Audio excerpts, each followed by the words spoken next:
Hi అండి, అందరికీ నమస్కారం. Welcome to my channel. ఈ వీడియోలో ఇప్పుడే అందిన వార్త అండి. కీలక నిర్ణయం తీసుకున్న చంద్రబాబు ఇక నుంచి ఈ ఉద్యోగులపైన కఠిన నిఘా అయితే కఠినతరం చేస్తూ ఉన్నారు. సో దానికి సంబంధించిన పూర్తి సమాచారాన్ని అయితే ఈ వీడియోలో తెలుసుకుందాము. వీడియోని ఎక్కడే కానీ స్కిప్ చేయకుండా ఎండ్ వరకు చూడండి, అప్పుడే పూర్తి ఇన్ఫర్మేషన్ అర్థమవుతుంది. వీడియోకి ఒక లైక్ చేయండి ఫ్రెండ్స్. వీడియోలోకి అయితే వెళ్ళిపోదాము ఫ్రెండ్స్. అన్నమయ్య జిల్లా మదనపల్లి సబ్ కలెక్టర్ కార్యాలయంలో ఫైళ్ల దహనం ఘటనతో రెవెన్యూ శాఖ కళ్ళు తెరుచుకున్నాయి. దసరాల పదిలం బాధ్యత తహసీల్దార్లదే కావడంతో చేతులు కాలక ముందే ఆకులు సిద్ధం చేసుకున్నట్టు ఇక తహసీల్దార్ కార్యాలయాలపైన సీసీ కెమెరాలతో నిత్యం నిఘాను పటిష్టంగా మార్చబోతున్నారు.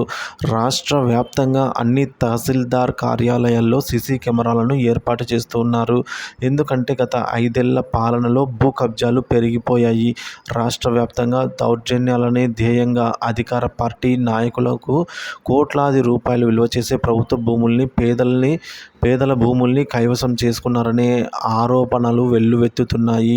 అధికార పెత్తనాన్ని అడ్డుపెట్టుకుని రెవెన్యూ రికార్డులలో పలు మార్పులు చేర్పులు చేసి తమకు అనుకూలంగా మార్చుకున్నారనే విమర్శలు ఉన్నాయి. అధికారం మారిన కారణంగా కొత్తగా వచ్చిన కూటమి ప్రభుత్వం రెవెన్యూ రికార్డుల పరిశీలన గావిస్తే అవినీతి, అక్రమాలు, రికార్డుల తారుమారు విషయాలు బహిర్గతం కావడం ఖాయమని తెలిసే అన్నమయ్య జిల్లాలో ఈ మేరకే ముందుగానే అన్నమయ్య జిల్లాలో మదనపల్లి సబ్ కలెక్టర్ కార్యాలయంలో రెవెన్యూ రికార్డుల దహనం అయితే తెర మీదికి వచ్చిందని జనమంతా భావిస్తూ ఉన్నారు.